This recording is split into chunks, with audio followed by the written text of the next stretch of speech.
Hi dears, welcome back. ഇന്ന് ഞാൻ നല്ലൊരു സന്തോഷത്തോടു കൂടി ഉള്ളൊരു വീഡിയോ ആണ് കേട്ടോ ചെയ്യുന്നത്. കാരണം ഒരു ചെറിയൊരു വിഷമം സംഭവിച്ചിട്ടുണ്ട്. രണ്ടും കൂടി ഞാൻ പറയാം. കാരണം എന്താണെന്ന് വെച്ചിട്ടാണെങ്കിൽ എൻ്റെ ഉപ്പ ഇന്ന് ഫുഡ് കഴിക്കാൻ വരുന്നുണ്ടെന്ന് പറഞ്ഞു ഉച്ചക്കേക്ക്. ഉപ്പ ആദ്യമായിട്ട് വരികയാണെന്ന് ചോദിച്ചാൽ ആദ്യമായിട്ട് വരികയല്ല, അൽഹംദുലില്ലാ എടുക്കുന്നതിൽക്കൊക്കെ വരലുണ്ട്. പക്ഷേങ്കിൽ എൻ്റെ ഉപ്പാനെയും ഉമ്മാനെയും നമ്മളെ വീട്ടിലേക്ക് ഒന്ന് താമസിക്കാനോ ഇതുപോലെ ഒരു ഉച്ചക്കോ രാത്രിയൊക്കെ ഒരു ഫുഡ് കഴിക്കാനൊക്കെ കിട്ടുകയെന്ന് പറഞ്ഞാൽ അത് വളരെ എന്താ പറയുക സന്തോഷമുള്ള കാര്യം തന്നെ. കാരണം രണ്ടാളും വരില്ല, രണ്ടാളും വീട്ടിലേക്ക് വരലുണ്ട്. രാവിലത്തെ രാവിലെ ഒരു 10-11 മണിയൊക്കെ ആകുമ്പോൾ ചില സമയത്ത് വരും, അല്ലെങ്കിൽ വൈകുന്നേരം ഒരു അസറിന് ശേഷം ആ ഒരു സമയത്തൊക്കെയാണ് രണ്ടാൾ വരില്ല. അപ്പോൾ ഈ ഒരു ദിവസം ഉപ്പ ഫുഡ് കഴിക്കാൻ വരുന്നുണ്ട്. കാരണം ഉമ്മ ഇത്താത്താനും മോളെയും കൊണ്ടിട്ട് ഹോസ്പിറ്റലിലായിരുന്നു. അപ്പോൾ ഇതിൻ്റെ ഇടയിൽ ഉമ്മ വിളിച്ച് പറഞ്ഞിട്ടുണ്ടായിരുന്നു ബേബികളാണ്, ഞാൻ മുന്നത്തെ ഒരു വ്ലോഗ് പറഞ്ഞിട്ടുണ്ട്. അപ്പോൾ ഉപ്പാക്ക് ഇഷ്ടപ്പെട്ട കാര്യങ്ങളൊക്കെ ഞാൻ സെറ്റാക്കി വെക്കുന്നുണ്ട് കേട്ടോ. ഇതിൻ്റെ ഇടയിൽ മീഷോന്ന് ഒരു പ്രൊഡക്റ്റ് വന്നിട്ടുണ്ടായിരുന്നു. ഞാൻ അതൊക്കെ ജസ്റ്റ് ഒന്ന് പൊട്ടിച്ച് നോക്കുകയാണ്. ഞാൻ ഒരുവിധം കറികളൊക്കെ വെക്കലുണ്ടെങ്കിലും പച്ചക്കറിയൊന്നും എൻ്റെ വീട്ടിൽ തോനെ ചിലവാകാത്തത് കൊണ്ട് ഞാൻ അത് വെക്കാറുണ്ടായിരുന്നില്ല.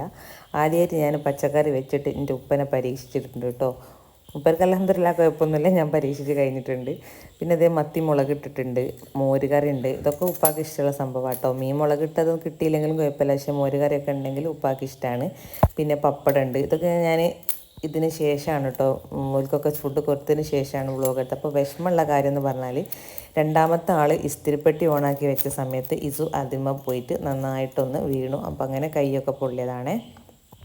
പിന്നെ ഇത് അങ്ങനെ ഓൻ്റെ വിഷമം മാറ്റാൻ വേണ്ടിയിട്ട് ഞങ്ങളെല്ലാവരും കൂടി രാത്രി പുറത്തൊന്ന് പോയിട്ടുണ്ടായിരുന്നു കേട്ടോ, ലോട്ടർ ഫ്രൈസ് കഴിക്കാൻ വേണ്ടിയിട്ട്. ഒരു മക്കളെന്നോ പറയുന്നുണ്ട് ലോട്ടർ ഫ്രൈസ് കഴിക്കാൻ പോവുക എന്നുള്ളത്. അപ്പോൾ അത് അവിടെ എത്തിയാൽ ഇസുവിൻ്റെ സ്വഭാവം ഫുള്ളും മാറി. അവനിട്ട ഡ്രസ്സ് മേലാണ് കേട്ടോ പോണത്. ഡ്രസ്സൊന്നും മാറാൻ വേണ്ടി സമ്മതിച്ചിട്ടുണ്ടായിരുന്നില്ല കൈ പൊള്ളിയ വിഷമത്തിൽ. അവിടെ എത്തി ഇവർക്കൊക്കെ ലോട്ടർ ഫ്രൈസ് വാങ്ങിക്കൊടുത്ത സമയത്ത് ഓനും കഴിക്കുന്നുണ്ടായിരുന്നു. പക്ഷേങ്കിൽ ഓന് ബ്രോസ്റ്റഡ് വേണമെന്ന് പറഞ്ഞിട്ട് അവന് രണ്ട് പീസ് ബ്രോസ്റ്റഡൊക്കെ പാർസൽ വാങ്ങിയിട്ടാണ് ഞങ്ങൾ അവിടെ തിരിച്ചു പോന്നിട്ടുണ്ടായിരുന്നത്. അപ്പോൾ അതേ ഇന്നത്തെ ഒരു വീഡിയോ ഇത്രയൊക്കെ തന്നെയുള്ളൂ. വന്നപ്പോൾ ഇഷ്ടപ്പെട്ട ലൈക്ക് ചെയ്യുക, ഷെയർ ചെയ്യുക, കമൻറ്റ് ചെയ്യുക, സബ്സ്ക്രൈബ് ചെയ്യുക, കൂടെ കാണുന്ന ബെൽ ബട്ടൺ ഒന്ന് ക്ലിക്ക് ചെയ്യുക.